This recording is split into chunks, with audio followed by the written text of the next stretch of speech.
ఈ పేరు వినగానే మనందరికీ గుర్తొచ్చేది మోనాలిసా పెయింటింగ్ కదూ. కాని ఆయన కేవలం ఒక ఆర్టిస్ట్ మాత్రమే కాదు. ఆయన కళ వెనుక ఒక పెద్ద రహస్య ప్రపంచమే ఉంది. ఆయన పర్సనల్ నోట్బుక్స్లో దాగున్న ప్రపంచమది. అవి మామూలు పుస్తకాలు కాదండోయ్, ఒక మహామేధావి మెదడును కాగితం మీద పెట్టారంతే. అక్షరాల 13,000 పేజీలు. తన లైఫ్ టైంలో అన్ని పేజీల నోట్స్ రాసుకున్నాడు లియోనార్డో. తన ప్రతి ఆలోచన, ప్రతి అబ్జర్వేషన్, ప్రతి చిన్న స్కెచ్ అన్నీ ఆ కాగితాలపై భద్రపరిచాడు.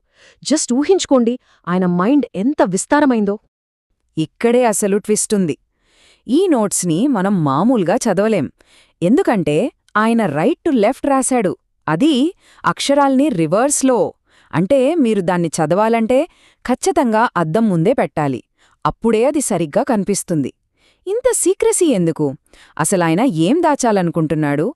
ఆ పేజీలు తిరగిస్తే మనకు కనిపించేవి ఫ్యూచర్ నుంచి వచ్చిన ఐడియాలు.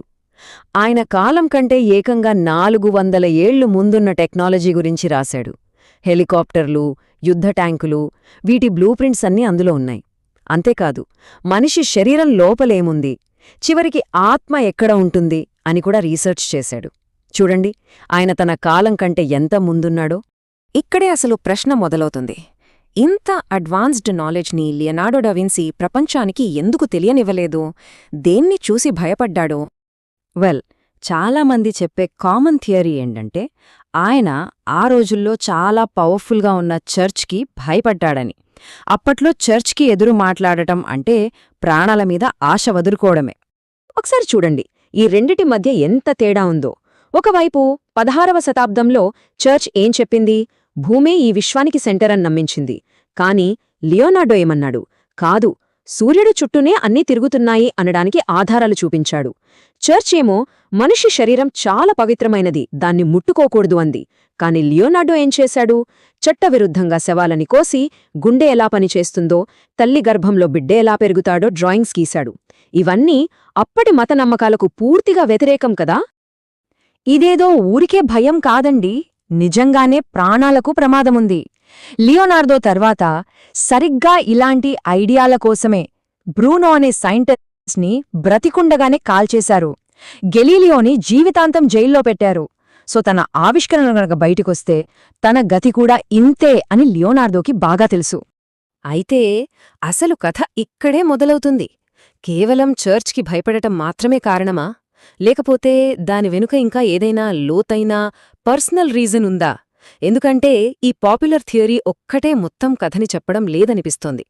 ఆయన మైండ్ అంత స్పెషల్గా ఎందుకు ఆలోచించిందో తెలియాలంటే మనం ఆయన బాల్యంలోకి వెళ్ళాలి.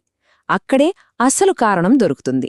లియోనార్డో పుట్టుకే ఒక శాపంలా మారింది. పెళ్లి కాకుండా పుట్టడంతో సమాజం అతన్ని దెయ్యం పిల్లవాడు అని ముద్రవేసింది. దానికి తోడు అతను లెఫ్ట్ హ్యాండర్. అప్పట్లో దాన్ని కూడా అపశకునంగా చూసేవాళ్లు. అందుకే అతనికి స్కూల్కి వెళ్లే అవకాశం రాలేదు, ఆస్తిలో వాటా ఇవ్వలేదు. కన్న తల్లిదండ్రులు ఇద్దరూ వదిలేయడంతో చిన్నప్పుడే పూర్తిగా ఒంటరివాడైపోయాడు. చూడండి, అక్షరజ్ఞానం దూరం కావడంతో అతను ప్రపంచాన్ని చదవడం మొదలుపెట్టాడు. తన చుట్టూ ఉన్న ప్రకృతిలో, వస్తువుల్లో ప్యాటర్న్స్ని చూడటం నేర్చుకున్నాడు. మాటలు రాకపోయినా పరిశీలననే తన భాషగా మార్చుకున్నాడు. ఉదాహరణకు, ఆయన ఒక చెట్టును చూసినప్పుడు మనలా మామూలుగా చూడలేదు, ఒక అద్భుతమైన ప్యాటర్న్ని గమనించాడు.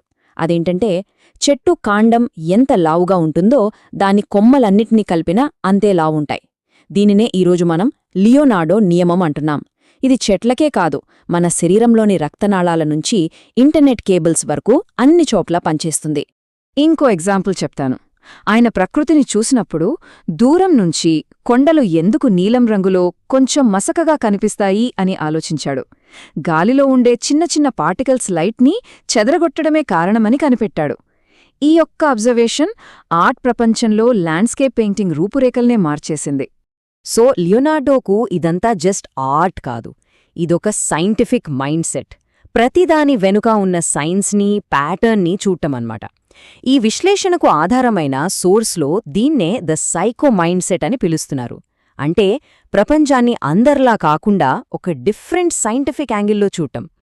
అన్నీ ఇలా సాఫీగా సాగుతున్న టైంలో ఆయన జీవితాన్ని తలకిందులు చేసే ఒక సంఘటన జరిగింది. ఒకే ఒక్క ఆరోపణ అన్నీ మార్చేసింది.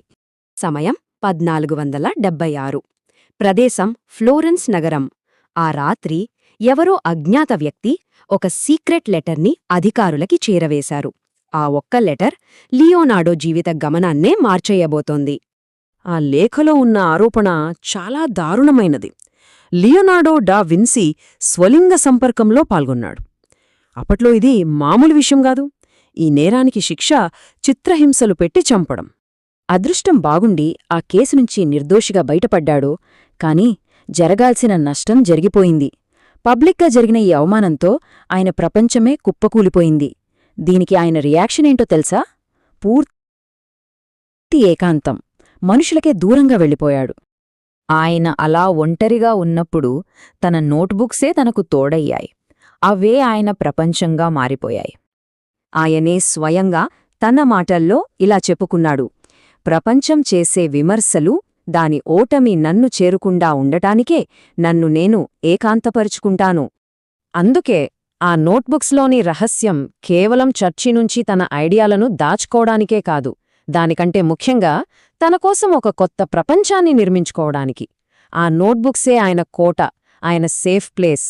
అక్కడ ఆయన్ని ఎవరూ ప్రశ్నించలేరు, విమర్శించలేరు. సరే, ముగించే ముందు ఈ మహామేధావి గురించి మనల్ని ఆలోచింపచేసే కొన్ని ప్రశ్నలు చూద్దాం. ఇదే అసలు వైరుధ్యం. పంజరాల్లోంచి పక్షుల్ని కొని మరీ విడిపించేంత జాలిగుండ ఉన్న శాంతివాది అదే సమయంలో వేల మందిని చంపేసే భయంకరమైన యుద్ధయంత్రాలను ఎందుకు డిజైన్ చేశాడు? ఇక అన్నింటికంటే ముఖ్యమైన చివరి ప్రశ్న. తన కాలం కంటే 100 ఏళ్ల ముందు చూడగలిగిన వ్యక్తి, చరిత్రలోని గొప్ప జీనియస్లలో ఒకడు, చనిపోయే ముందు తన జీవితాన్ని ఒక ఫెయిజూర్ అని ఎందుకనుకున్నాడు? బహుశా ఇదే లియోనార్దో జీవితంలో సమాధానం లేని అతిపెద్ద విషాదకరమైన రహస్యం.